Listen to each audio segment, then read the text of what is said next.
Have you heard that accepting or observing is more helpful than trying to make uncomfortable thoughts and emotions go away?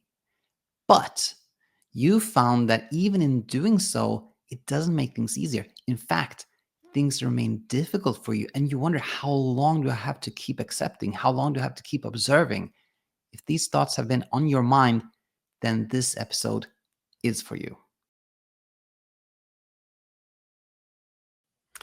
Welcome back to yet another episode of Insomnia Insight.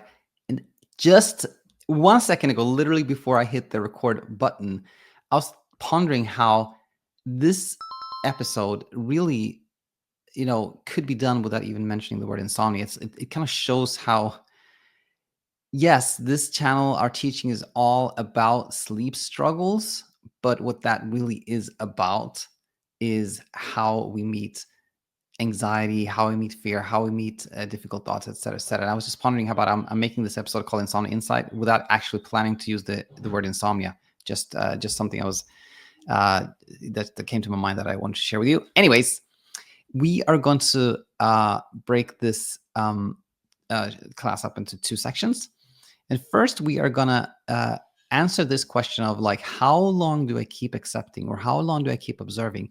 We're gonna answer that question in two sections. One is the theoretical answer, where I go over sort of on like a let's say with a fictional scenario in a theoretical way, how we can reply to this question in a meaningful way. And then we are going to apply this to some real life questions from somebody named Boos, who wrote a comment on a recent episode.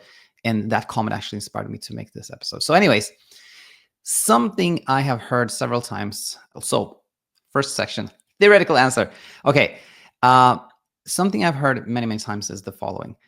Somebody saying like, hey, Daniel, like, I understand this teaching around, observing. And what I've done is like, I've literally, when I feel anxious, I've literally said, okay, I'm going to stop working for a few hours. I'm going to put my phone on silent. I'm not going to do anything but simply sit here and observe what's going on in my body, observe my palpitations, take note of my anxiety, my sweaty palms, my racing heart, my racing thoughts, all of this.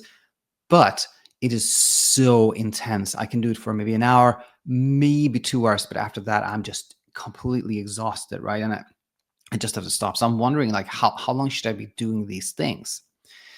I've gotten that a few times, and what you immediately realize is that there has been a interpretation glitch here, or maybe teaching glitch. There's something that something has been missed here, right? You can kind of sense that. But anyways, I've gotten this question many times, and then what we want to ask ourselves is like, what happened? Because clearly that this doesn't sound very uh very aligned with where we want to be. We all want to be in a, like a we want to arrive where things are more peaceful for us, where things are easier for us. And what this person described, like sitting there observing their anxiety only to see it like intensify and just like keep going for hours, that doesn't sound aligned with kind of where we want to be, right? So what happened here? Well, what has happened is that we understood this teaching. We understood that trying to stop anxiety produces more anxiety.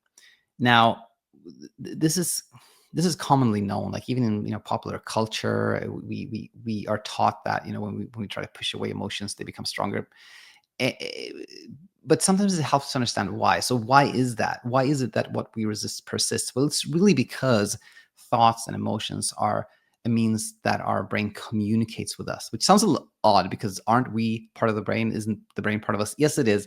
But we can also say it as when thoughts and emotions are made aware, when we are aware of them, when we're conscious of them, it's it's like the subconscious mind, if you will, has communicated with us by making things aware to us. And the purpose of communication in that way, to making things aware for us, is for us to have more choices. We can deliberately, strategically think about things, and that has some evolutionary benefit, right? That's why we have consciousness. Anyways, my point here was just that thoughts and emotions are a means of communication. And if you think about like when you want to communicate something really important to a friend of yours and say like, hey, I think buying this meme coin is probably not a good idea. You're going to lose a lot of money. And they're like, nah, I'm going to put everything I own in this trade. And you're like, what? No, you can't do that. This is a big mistake. But they're like blowing up, just ignoring you. What are you going to do? This is your best friend doing what you think is a terrible mistake.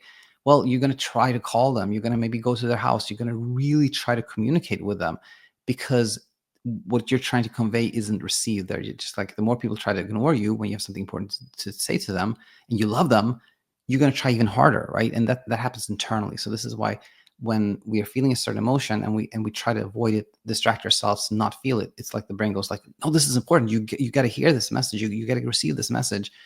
And then it becomes amplified. It becomes stronger, right? So this is essentially why trying to stop emotions makes them stronger, because there's a interrupted communication there, or like non-complete communication, let's say. So let's say we've heard this, we understood the teachings of like, okay, if we try to stop anxiety, it becomes stronger. And we also heard that instead of trying to stop it, we can simply observe it, right? And we interpret this as sort of an instruction or a prescription that, oh, okay, you shouldn't try to stop your anxiety. Instead, you should observe it. And maybe we add in our mind, because we understand that this is going to be helpful, we add in our mind like, okay, we should observe it until it goes away, or until it gets better, or something like that, until it subsides. So what's happening here is actually that accepting or observing is becoming an attempt of stopping it, making it go away, right? What was actually supposed to be taught as a non-doing, non-effort, the opposite of trying to stop it, became an effort. It became a way of trying to stop it.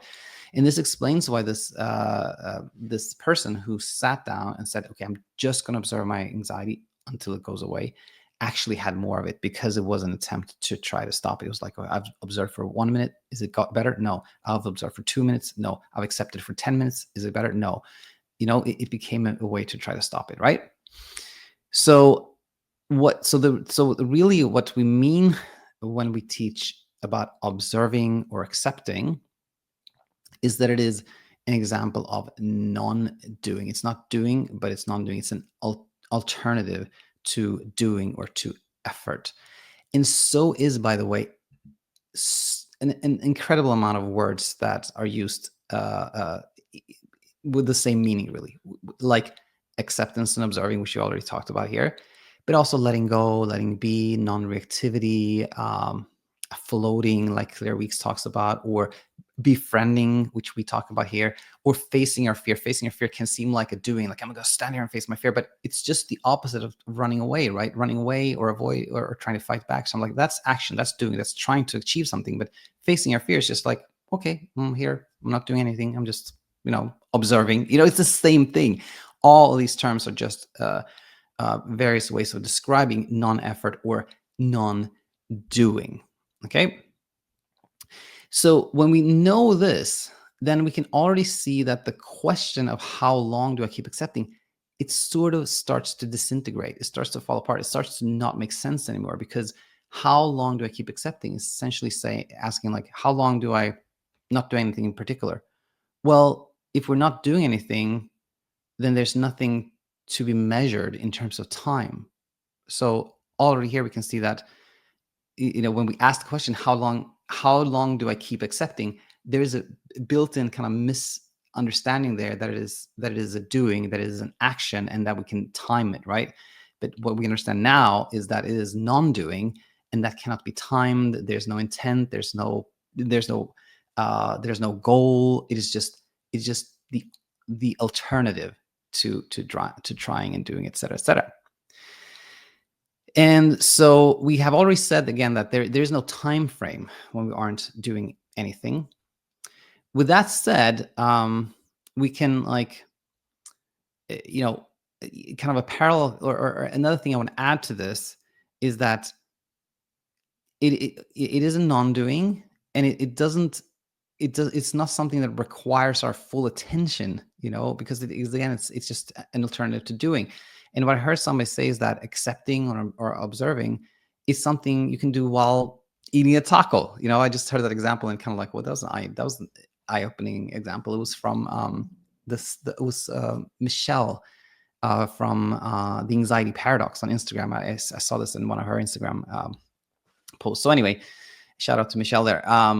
Yeah, so you can be anxious, and you're deciding to, like, okay, I'm anxious, I'm gonna still eat, I'm gonna have a taco, and you're eating a taco, and you're taking note of the fact that you're anxious, you're eating a taco, these thoughts are going through your head. That's also an example of observing, like you're taking note of the fact of what's happening, and you're not doing anything to stop it. This is also acceptance or non-doing, right? It doesn't require our full attention.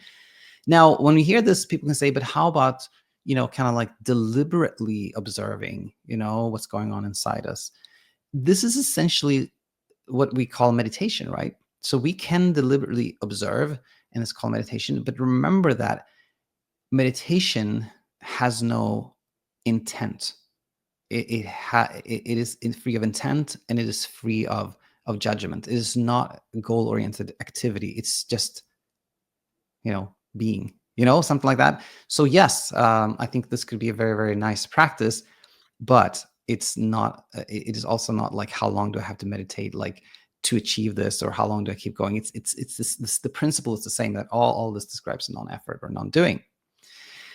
And now, I hope this made sense, but if it's a little fuzzy, then maybe this next section will clarify things. So here, we're going to go to number 2 here, which is applying theory to real life questions. And we are going to go to the actual comment that inspired this episode, which is a comment on the episode called The Open Eye Method. And it is from, I'm going to say Boost, because I don't know how Buuss is supposed to be pronounced, but in Swedish, which is my mother tongue, Bus actually means mischief, or the verb of that is like att busa, to do mischief, something like that. Anyways, Bus said, "Hi, I have a question about noticing the anxious thoughts and feelings / consequences it produces. When I get an anxious thought, it immediately makes my heart pound faster, and I notice how I'm cramping my hands and other muscles in my body. With the open eye method, I notice all of this without trying to change it. But for how long? If I let go of the cramping, does that mean I'm trying to get rid of the anxious feeling? Should I just keep on being stiff without doing anything? When can I let go?" All right. So here we see, a real life question, contextualized and everything. So I want to start with saying that the open eye method, that really, like, the idea there was as follows, that not doing anything naturally can seem kind of like not very tangible. Like, how do I not do anything, right? Where are you going to start? Well, I think a very helpful starting point is taking note of what you have been doing, right? So the open eye method there was essentially just breaking things up in 2 sections. One is like, think about what you have been doing so far when you felt anxious, and like take note of that. And just by the realization that is what's been keeping the struggle going, things will automatically get easier for you. And so if you, for example, think about, like, when you have a panic attack or when you're anxious and what you typically do, then you might realize that, I'm doing these breathing exercises, or I'm popping this pill, or I'm trying to distract myself, right? And then you can be like, oh, I've been doing those things as an attempt to make the anxiety go away. And that's why it's remained there. That's why it's been amplified. Aha. And just by realizing that, the path towards non-doing becomes much more tangible, because you see what you have been doing, and you can see that when you're no longer doing these things with the intent of escaping anxiety, then there's no resistance there that keeps the anxiety going. That's essentially the open eye method, explained in a few sentences. So with that said, let us go through Boos's comment here in detail. And Boos said, "I have a question," and he says, "When I get anxious, I immediately makes my heart pound faster, and I notice how I'm cramping my hands." Okay, so we'll keep that in mind, cramping my hands. Okay. With the open eye method, I notice all this without trying to change it, but for how long, right? I think we already answered this question quite clearly in the theoretical part, but just to again contextualize it for here. But for how long? The answer to this one is to just understand that observing acceptance is non-doing. It's the absence of effort, and that can be, we can answer that like either we can say like we did before that it's kind of like it doesn't make sense to answer that question in a way, because when we see like we're not doing anything, then we can't, you can't time that. Or we could say forever, like we could always have this non-effort, non-doing mindset, right, for the rest of our lives. That can be really helpful. All right, let's continue. If I let go of the cramping, does that mean I'm trying to get rid of the anxious feeling? When we read this sentence, it almost sounds like Boost is like trying to continue cramping voluntarily so that they can keep observing this so that the anxiety goes away, something like that. It sounds like the cramping here is voluntary and that it's become part of an effort, like part of an attempt to escape. It sounds again like this is trying to keep cramping so that they can notice the cramping so that they can do the open eye method correctly so that they get relief, something like that. But I would say that the cramping initially was part of like just a physiological response that we have when we're anxious. Which by the way comes from thought. So when we think of something and we think of that as a threat somehow, a commonly deployed defense emotion is anxiety, and as a physiological part of that anxiety, we may have heart palpitations, sweating, cramping, muscle tension, muscle twitches, et cetera, right? So really, the cramping is just part of that. And if I let go of the cramping, well, again, it's not something voluntary. So if cramping is just part of the physiological response, we have no voluntary control over it. It's just something that happens as part of anxiety. And when we no longer try to stop the anxiety fades and the cramping will fade as well. That's how I understand it. Now, an alternative could be like if I let go of the cramping from an observational standpoint. And I would say there that if you, Boost, are wondering like if you should focus on the cramping, like keep a focus on it, then again, it's observing is not about or about doing. It's like if you took note of it, that's nice if it's like as opposed to trying to stop it, right? It's just helpful, but you don't have to keep doing it, right? Because there's again no doing there, right? And then I think this last one is on the same note. Should I just keep on being stiff without doing anything? And when can I let go? Again, sounds like being stiff here has become like a voluntary thing. Like, okay, I'm gonna have to keep being stiff so that I can observe this, or something to that effect. But yes, hope this makes sense to you, Boost, and thank you for asking this question. And thanks for everyone else for tuning in. I hope this makes sense. I know this is all fuzzy, but it is fuzzy because this question of how do I do when what we want is like non-doing. It is one that I continually search for a way to really answer nicely. Sometimes it reminds me of this kind of philosophical existential question of like how big is the universe, and at least if I understand like Einstein's theories correctly, then the universe kind of folds onto itself. So if you travel far enough in one direction, you end up where you started, something like that, right? But then we can see like, okay, but then we conceptualize this as some kind of like dome or something like that, and then we're like, yeah, but what's outside of that? And then the answer would be like, no, that nothing. It doesn't, like there's nothing there. But then we're like, what do you mean nothing? But what if we run really fast and like escape the barriers? There must be something there. But then the answer becomes no. There's your question doesn't make sense because the universe is everything, right? It's kind of the same thing. Explaining like non-doing runs into the same kind of loop sometimes. Where like, okay, so you told me this, but is that what I'm supposed to do? And then you're like, no, it's like not doing anything. But how do I not do anything? Oh, but well, you can blah blah blah. And then he's like, but I'm gonna do blah blah blah. Then no, that's non-doing, right? We run into this loop, but. Anyway, sounds like maybe I'm making it even more fuzzier, but if so, just, maybe start from the top of this video and watch it slowly and try to contextualize it. And I hope it will make a lot of sense for you. But okay, I'll conclude there. Thanks for tuning in. See you next time. Hi, it's me, Daniel, and I hope you found incredible value in the video you just watched. If you did, please share it with the world, like it, comment, because this way more people can find their way to peaceful sleep. Now, if you like learning by reading and you feel like you have a little ways to go, then head over to Amazon and check out Set It and Forget It. It is a very easy book to read. It is flowy, it has illustrations. But if you're looking for some deeper understanding, then this is Natto, maybe the one for you. I hope they really help. Thank you for being here, and thank you for helping.